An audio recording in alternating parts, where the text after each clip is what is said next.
Buen día, integrantes del seminario Páginas de Nietzsche de la Escuela de Pensamiento Crítico Maestros de la Sospecha. En esta ocasión, y en el marco del ciclo sobre arte que estamos llevando a cabo, me gustaría ofrecerles una síntesis que se elaboró a partir de los comentarios realizados por los integrantes del seminario esta semana y de la lectura que hemos realizado también los coordinadores. Esta síntesis corresponde a los aforismos 103, 105 y 106 de la Gaya Ciencia. En estos apartados, Nietzsche pone de manifiesto su amor profundo por la música a la que considera el arte superior por excelencia. Safransky, en su libro Nietzsche, biografía de su pensamiento, comenta que la música era para el pensador alemán el lenguaje de lo monstruoso, del misterio dionisíaco del mundo, era un santuario, y retoma las palabras del mismo Nietzsche así, abro comillas, en sí ninguna música es profunda ni está henchida de significación. La música no habla de la voluntad, de la cosa en sí. Cierro comillas. La música, a través de ese lenguaje único, nos permite la historia de símbolos, costumbres auditivas, técnicas, proyecciones, sentimientos y confusiones. La música es un ruido vacío, dice Nietzsche, que se carga poco a poco de sentido con los recuerdos de infancia, las asociaciones de imágenes, los sentimientos corporales. No es ningún lenguaje inmediato del sentimiento. Eso último es de Nietzsche directamente, el lenguaje inmediato del sentimiento. Lo anterior nos permite preguntarnos si existe alguna jerarquía entre la música y la palabra, si en verdad podría afirmarse que la música no alcanza lo que es capaz la palabra, o si, por el contrario, estamos hablando de dos lenguajes completamente diferentes y que son intraducibles entre sí. Nietzsche era un amoroso del lenguaje, de hecho fue ese amor el que le abrió el camino en el pensar. Pero encontraba en la música aquello que no era posible decir con palabras, que se quedaba, por decirlo en términos del psicoanálisis, en lo real. De hecho, y para continuar pensando este asunto de la relación entre los lenguajes de la música y la palabra, es importante recordar lo dicho por el mismo Nietzsche. Abro comillas.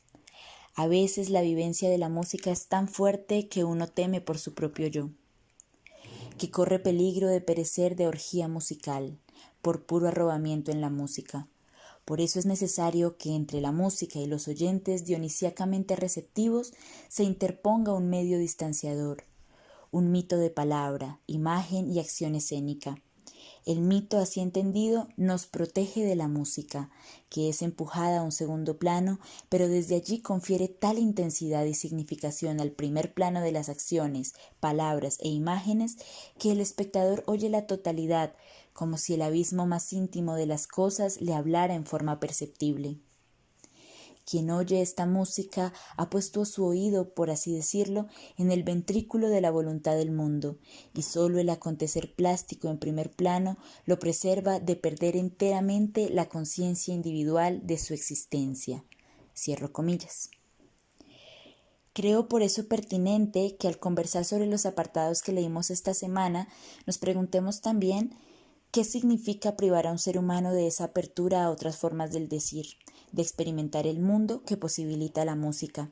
Y creo que resulta una pregunta muy pertinente para que cada uno de nosotros también piense en cuál ha sido como ese acercamiento que ha tenido frente a la música, cuáles son las posibilidades que le ha abierto la música y también cuáles son o dónde se localiza también la falta que nuestra cultura ha posibilitado en nosotros frente al arte y en general y en este caso específicamente frente a la música. Nietzsche encuentra en la música una función dionisíaca fundamental. En la lectura que hace Safransky también de este pensador, nos recuerda que Dionisio es el dios salvaje de la disolución, de la embriaguez, del éxtasis, del orgiástico. La música y la danza son sus formas preferidas porque en ellas desaparece el límite, se pierde la distancia.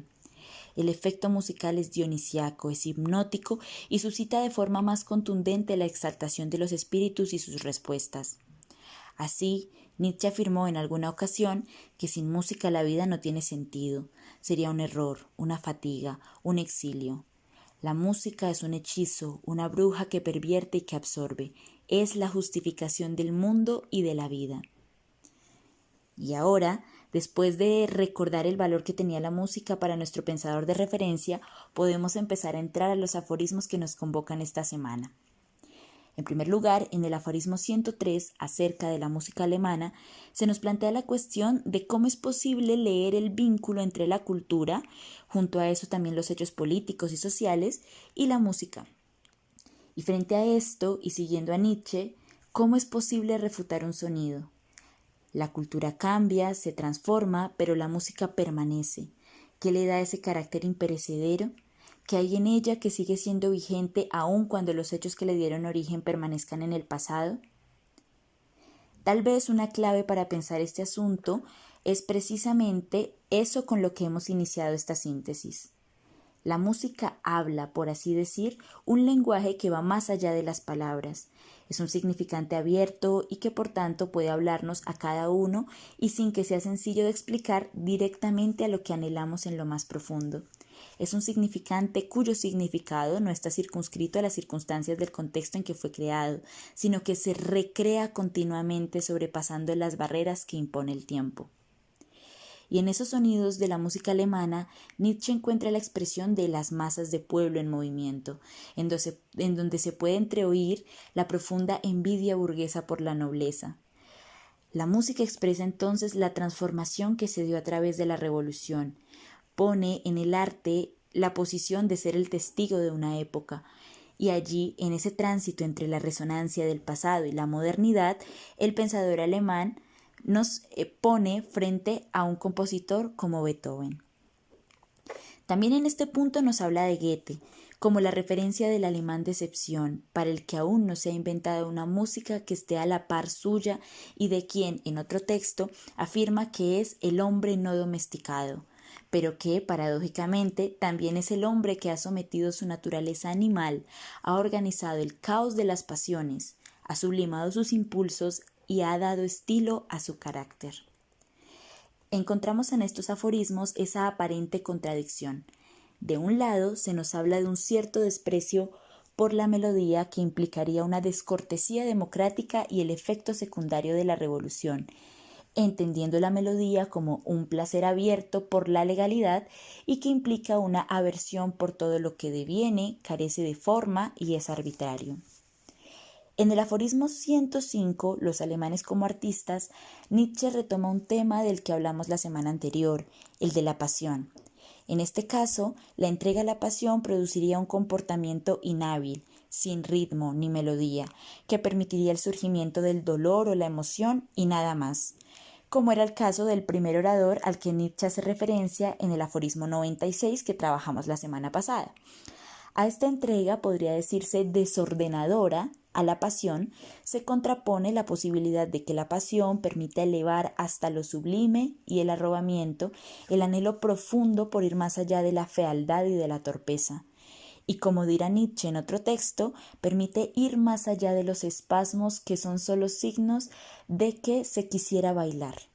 Y en ese sentido, el baile sería una forma de dar sentido a ese espacio del goce. Deleuze, en su texto Nietzsche y filosofía, nos dice que para el pensador la danza era una fuerza de transmutación que hace de lo pesado algo ligero y un poder alternativo de reflexión y de desarrollo que afirma el devenir y el ser del devenir.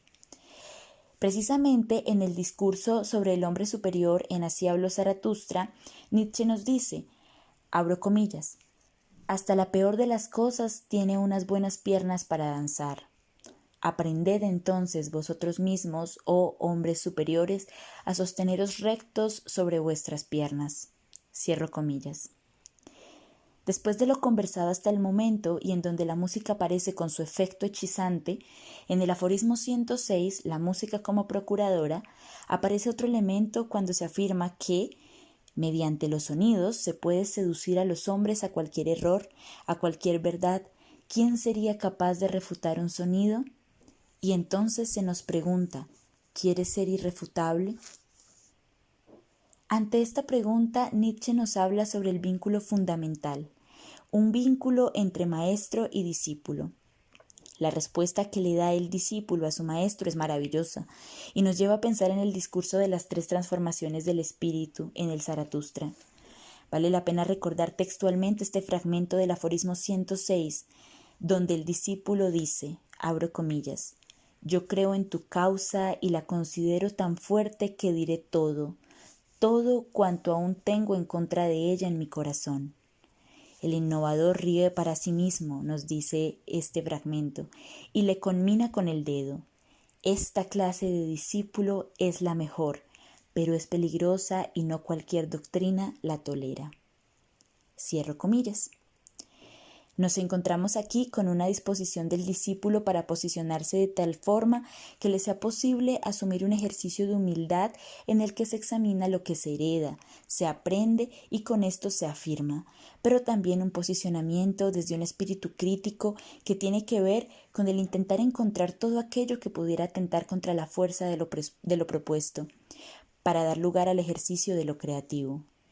Y aquí están presentes las tres transformaciones del espíritu.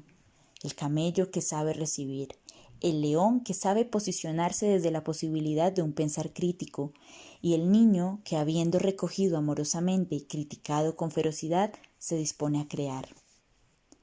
El mismo Nietzsche nos invita en este y en otros textos a leerlo de esa forma. Como maestro de la sospecha, nos invita repetidamente a liberarnos de él y anuncia continuamente su propio ocaso. Me gustaría finalizar esta síntesis compartiendo un fragmento del apartado 9 del prólogo a Así habló Zaratustra. Abro comillas. Ved a los buenos y a los justos. ¿A quién odian más que a nadie? Al que rompe sus tablas de valores, al quebrantador, al infractor. Pero ese es el Creador. El Creador busca en su camino compañeros, no cadáveres, ni tampoco rebaños o creyentes. El Creador en la creación busca compañeros que escriban nuevos valores en tablas nuevas. El Creador busca compañeros y colaboradores en la recolección, pues todo está en él maduro para la cosecha. Pero le faltan las 100 hoces, y por eso arranca las espigas y se enoja. El Creador busca compañeros que sepan amolar sus hoces. Serán llamados demoledores y despreciadores del bien y del mal, pero cosecharán y celebrarán las fiestas. Zaratustra busca compañeros en la creación, compañeros en la recolección y en las fiestas.